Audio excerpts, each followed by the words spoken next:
सभी छात्रों एवं अभिभावकों को नमस्कार। आज हम कक्षा 7वीं रुचिरा भाग 2 संस्कृत पाठ्य पुस्तक के चौथे पाठ हास्य बाल कवि सम्मेलन ये पढ़ने जा रहे हैं। इस पाठ का प्रमुख उद्देश्य जो है वो है छात्रों को अव्यय शब्दों का ज्ञान कराना, और इसी उद्देश्य को लेकर के आज हम अपना पाठ शुरू करने जा रहे हैं।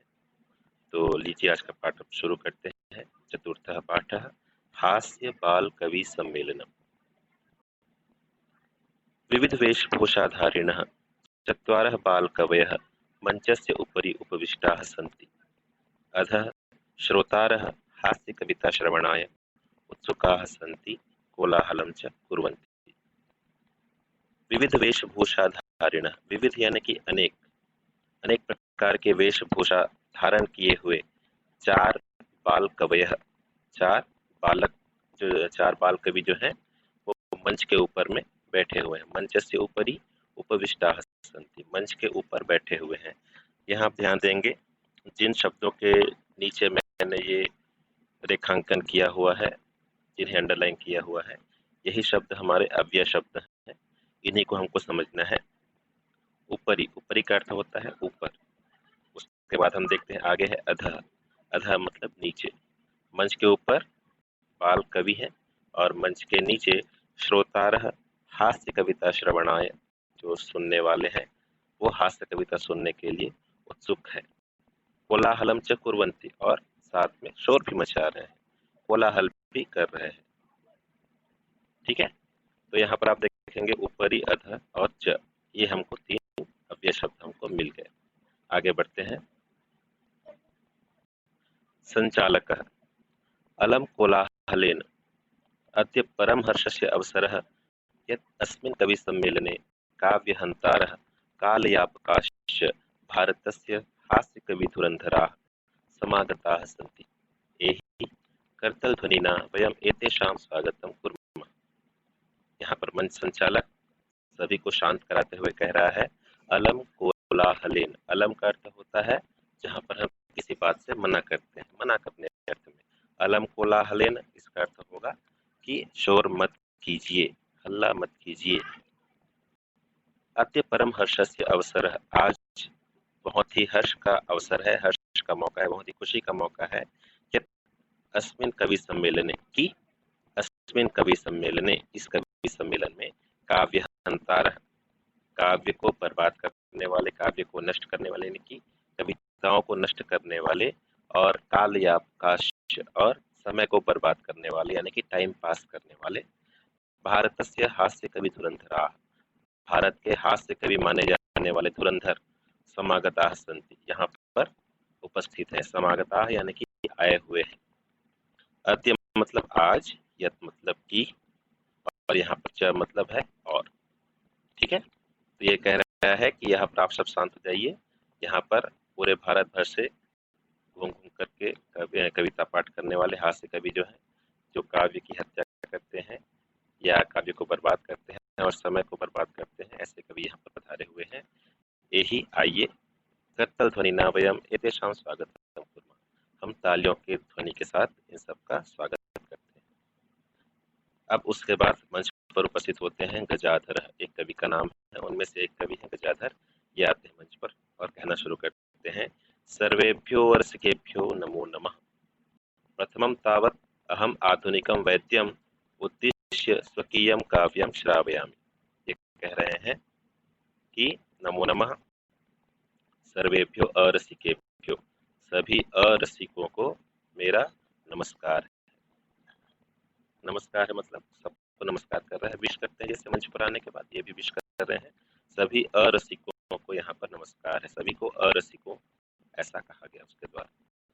प्रथमं तावत्, पहले तो, अहम आधुनिकम वैद्यम उद्देश्य, पहले तो मैं आजकल के जो आधुनिक वैद्य हैं उनको उद्देश्य करके यानी कि उनको टारगेट करके ये अपनी कविता सुनाना चाहते हैं, इसलिए कहते हैं कि आज मैं उनको टारगेट करके अपनी कविता सुनाऊंगा। कहते हैं कविता अपने शुरू करते हुए, वैद्यराज नमस्तुभ्यं यमराज सहोदर, यमस्तु हरति प्राणान् वैद्यः प्राणान् धनानि च, वो कह रहे हैं कि वैद्यराज नमस्तुभ्यम यमराज सहोदर, यमस्तु हरति प्राणान वैद्य प्राणान धनानि च। यदि हम इसको अन्वय करते हैं तो ये हो जाएगा यमराज सहोदर वैद्यराज नमस्तुभ्यम। यमराज यानी कि यम, जिसे हम यमराज के नाम से जानते हैं, यमराज के भाई, सहोदर मतलब होता है भाई, यमराज के भाई वैद्यराज, यमराज के भाई वैद्यराज, मैं तुम्हें प्रणाम करता हूँ। क्योंकि यमस्तु हरति प्राणान, क्योंकि यम तो केवल प्राणों का हरण करता है, केवल प्राणों को ले जाता है। वैद्य प्राणान धनानि च, वैद्य प्राणों को भी और धन को भी, दोनों को ही ले जाता है। ये आजकल के जो तथाकथित डॉक्टर हैं, जो वैद्य हैं, उनको लेकर के कहा गया, जो झोला छाप डॉक्टर होते हैं उनको लेकर के ये कविता इन्होंने बनाई थी। ठीक है, यहाँ पर भी हमको दिख गया ये नमः शब्द, च शब्द और तू शब्द, ये भी अव्यय शब्द है। तो उसकी कविता को सुन करके सर्वे सर्वे उच्चैः हसन्ति, सभी जोर से हंसने लगते हैं। उच्चैः मतलब जोर से। अब अगला कवि आता है जिसका नाम है कालांतक। कालांतक नाम का कवि है। वो अपनी कविता सुनाने से पहले कहता है, अरे वैद्यस्तु सर्वत्र परंतु न ते मातृशाः कुशलाः जनसंख्या निवारण। कालांतक कह रहा है कि अरे वैद्यास्तु सर्वत्र, वैद्य तो सभी जगह है, सर्वत्र मतलब सभी जगह है, परंतु न ते मातृशाः कुशलाः, लेकिन वो सब मेरे जैसे कुशल नहीं है, माहिर नहीं है, एक्सपर्ट नहीं है। किसमें? तो जनसंख्या निवारण में, जनसंख्या को कंट्रोल करने में, जनसंख्या को, समस्या को दूर करने में वो मुझ जैसा माहिर नहीं है, ऐसा कह रहे हैं। ममापि काव्यमिदं शृण्वन्तु भवन्तः, मेरा भी ये मेरी भी ये कविता आप सब सुनिए, ऐसा वो कहता है और अपनी कविता शुरू करता है। चितां प्रज्वालितां दृष्ट्वा वैद्यो विस्मयमागतः, नाहं गतो न मे भ्राता कस्येदं हस्तलाघवम्। कविता सुनाते हुए कह रहा है कि चितां प्रज्वालितां दृष्ट्वा, जलती हुई चिता को देख करके, वैद्यो विस्मयमागतः, वैद्य आश्चर्यचकित हो गया। वैद्य कहने का मतलब जिस वैद्य के बारे में यहाँ पर बताया गया था पहले कविता में, उसी के बारे में कह रहा है कि चिता जलते हुए देख करके ये वैद्य बिल्कुल आश्चर्यचकित हो गया, चकमा खा गया, क्योंकि वो सोच रहा है कि नाहम गतो न मे भ्राता, अरे भाई मैं तो कहीं गया नहीं हूँ और न ही मेरा भाई गया है, न मे भ्राता, न ही मेरा भाई गया है, न मैं कहीं गया हूँ और न मेरा भाई कहीं गया है। तो ये चिता आखिर किसकी जल रही है, आखिर कैसे जल रही है? कस्येदम हस्तलाघवम, कस्येदम यानी कि ये हाथ की सफाई आखिर किसकी है? तो कहने का मतलब है, कालांतक अपने आप के बारे में कह रहा है कि उसकी कविता इतनी खतरनाक है कि वैद्य और यमराज उन दोनों को जाने की जरूरत नहीं, इनकी कविता सुन करके ऐसे ही लोग मर रहे हैं। सर्वे पुनः हसन्ति, सभी फिर से हंसने लगते हैं। आगे अगला कवि आता है तुंदिलह। तुंदिलह का अर्थ होता है पेटू, जिसका पेट निकला होता है उसे तुंदिलह कहा गया है। तुंदिलह तुंदस्य उपरि हस्तम आवर्तयन्, वो अपने पेट पर हाथ फेरता हुआ कहता है, तुंदस्य उपरि, पेट के ऊपर, हस्तम आवर्तयन्, हाथ फेरता हुआ कह रहा है कि तुंदिलो हम भो, मैं तुंदिल हूँ या मैं पेट हूँ, जैसा भी वो कह रहा है। ममापि इदं काव्यम श्रूयताम जीवने धार्यताम च, मेरी भी ये कविता सुनिए और अपने जीवन में धारण कीजिए। परान्नम प्राप्य दुर्बुद्धे माँ शरीरे दयाम कुरु, परान्नम दुर्लभम लोके शरीराणि पुनः पुनः, क्योंकि ये तुंदिल है, पेटू है, खाने वाला है, तो भोजन के बारे में कविता करेगा और उसके बारे में कविता करते हुए बता रहा है कि परान्नम प्राप्य दुर्बुद्धे माँ शरीरे दयाम कुरु। दुर्बुद्धे, हे मूर्ख, दुर्बुद्धे मतलब मूर्ख के लिए कहा गया, हे मूर्ख, परान्नम प्राप्य शरीरे दयाम माँ कुरु, दूसरे का दिया हुआ अन्न प्राप्त करके अपने शरीर पर बिल्कुल भी दया मत करो। यानी कि जो दूसरा जहां से जितना मिल जाए, दूसरे का अन्न जितना भी मिल जाए उसको ग्रहण कर लो। फ्री का, मुफ्त का, जो भी आपको मिलता है, जितना मिलता है उसे ग्रहण कर लो, अपने शरीर पर बिल्कुल दया मत करो, क्योंकि परान्नम दुर्लभम लोके, इस संसार में लोके परान्नम दुर्लभम, लोके यानी कि संसार में दूसरे का जो धन है, दूसरे का अन्न है, वो बहुत ही दुर्लभ है, बड़ी मुश्किल से मिलता है। शरीराणि पुनः पुनः, शरीर तो बार बार मिल जाते हैं। सर्वे पुनः अट्टहासं कुरु उचितमेव, बिल्कुल सही कहा कि शरीर का पोषण ही सबसे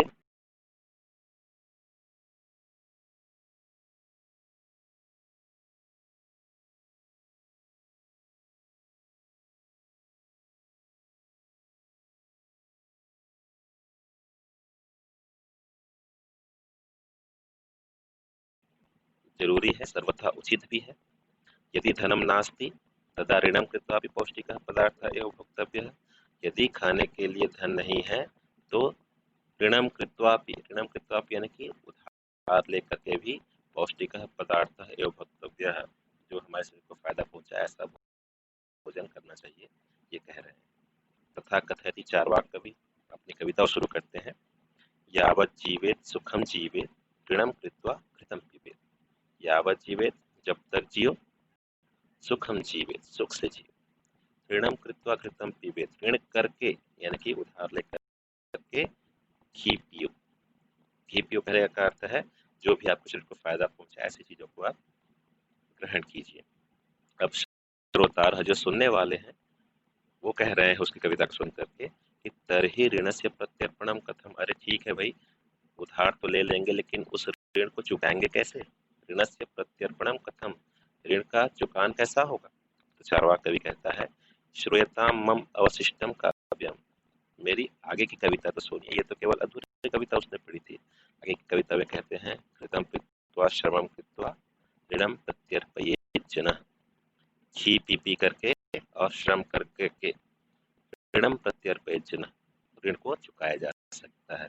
तो आप ऋण चुकाने के लिए ही घी पीजिए और घी पी करके ही श्रम कीजिए और श्रम करके फिर ऋण को चुकाते जाइए, ये इनकी कविता है। काव्य पाठ श्रवणेन उत्प्रेरितः एकः बालको अपि आशु कवितां रचयति हासपूर्वकं च श्रावयति।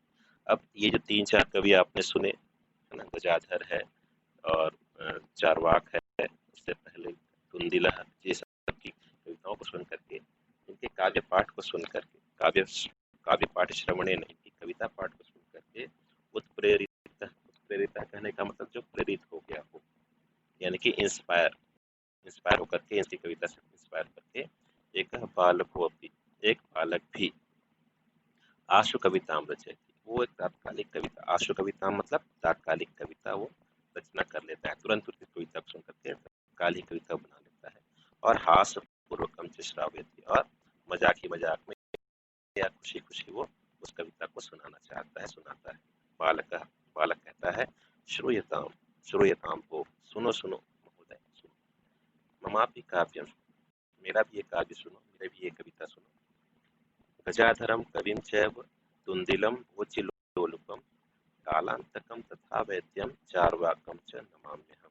कहता है गजाधर जैसे कवि को और तुंदिल जैसे भोजिलोलुप को, यानी कि भोजिलोलुप यानी कि खाने के जो लालची होता है, ऐसे खाने के लालची को, साथ में कालांतकम तथा वैद्यम, कालांतक नाम का जो वैद्य है लेकिन कैसा है उसका नाम? कालांतक है ना। तो कालांतक वैद्य को और चार्वाक को मैं नमस्कार करता हूँ। गजाधर का एक शाब्दिक अर्थ होता है, जब कहीं किसी को मूर्ख कहना हो तो उसको गजाधर कह दिया जाता है। बहुत जगह पर ये पहले प्रचलन में था, आजकल तो नहीं मिलता है।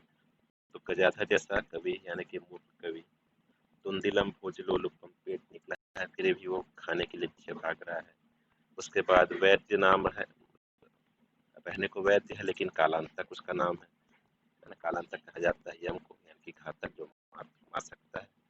तो ऐसे विचित्र जो कवि हैं इन सबको वो नमस्कार करता है, कहता है कि सभी को मेरा नमस्कार है। इनकी कविता को सुन करके बच्चे कविता को काव्यम श्रावयित्वा, अपनी कविता सुना करके हा हा हा इति कृत्वा हसति, बच्चा भी अपनी कविता सुनाने के बाद खुद ही से हा हा हा करके हंसने लगता है। अन्य चापी हसन्ति, और बाकी सब भी हंसने लगते हैं। सर्वे गृहं गच्छन्ति,